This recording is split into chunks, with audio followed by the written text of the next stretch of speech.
अस्सलाम वालेकुम। आप सब लोग कैसे हैं? उम्मीद है सब अच्छे होंगे। इस तरह के सेंटेंसेस हम डेली यूज़ में अक्सर बोलते हैं ना, जैसे कि तुम्हारे खिलौने मुझे मेरी बचपन की याद दिलाते हैं। आपके तोहफ़े का शुक्रिया ही मुझे हमेशा आपकी याद दिलाएगा। तुम्हारे बाल और आँखें मुझे तुम्हारी माँ की याद दिलाती हैं। सो इस तरह के सेंटेंसेस के अंदर हम बोलते हैं कि कोई चीज़ आपको किसी चीज़ की याद दिलाती है। इस तरह के सेंटेंस को किस तरह से बनाएंगे, तो चलें देख लेते हैं इसका स्ट्रक्चर क्या है। सबसे पहले आएगा सब्जेक्ट, फिर उसके बाद आएगा हेल्पिंग वर्ब। ठीक है, सब्जेक्ट वही टेंस के अकॉर्डिंग आएगा, हेल्पिंग वर्ब भी टेंस के अकॉर्डिंग आएगा। फिर उसके बाद जो आएगा वो आएगा remind me of. Remind me of, यहाँ पे जो रिमाइंड है इस मेन वर्ब काम करेगा।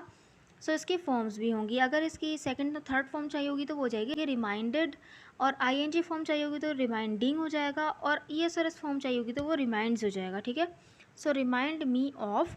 ऑफ के बाद जिस भी चीज़ की याद दिलाना है वो यहाँ पर आ जाएगा, यानी object. So let's see with the help of sentences. तुम्हारे खिलौने मुझे मेरे बचपन की याद दिलाते हैं।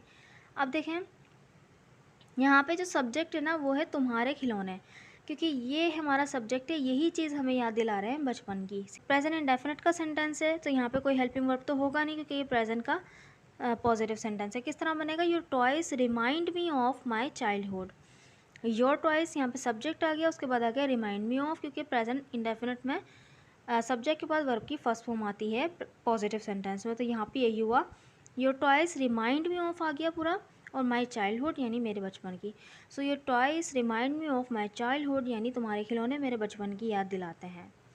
नेक्स्ट सेंटेंस इज तुम्हारी कहानी मुझे मेरे दोस्त की याद दिलाती है। तुम्हारी कहानी मुझे मेरे दोस्त की याद दिलाती है, तो प्रेजेंट का ही है ये, बनेगा your story reminds me of my friend, क्योंकि वहाँ पे योर टॉयज प्लूरल था इस वजह से रिमाइंड ही लगा। यहाँ पे क्योंकि योर स्टोरी सिंगुलर है इस वजह से रिमाइंड में एस लग गया। ठीक है, रिमाइंड्स हो गया ये।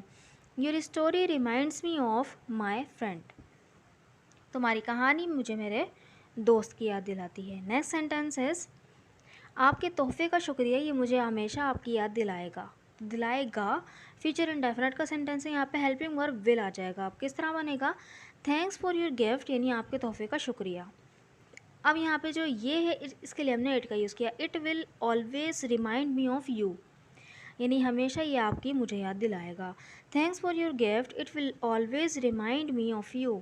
नेक्स्ट सेंटेंस, तुम्हारे बाल और आँखें मुझे तुम्हारी माँ की याद दिलाती हैं, तो बनेगा your hair and eyes remind me of your mother.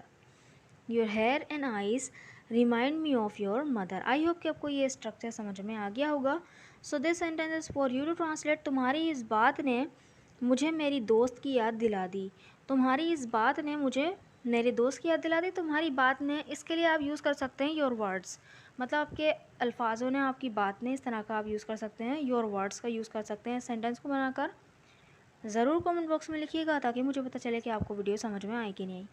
अगर वीडियो अच्छी लगी तो चैनल को ज़रूर सब्सक्राइब भी कर दीजिएगा और वीडियो को लाइक भी कर दीजिएगा। Thank you so much.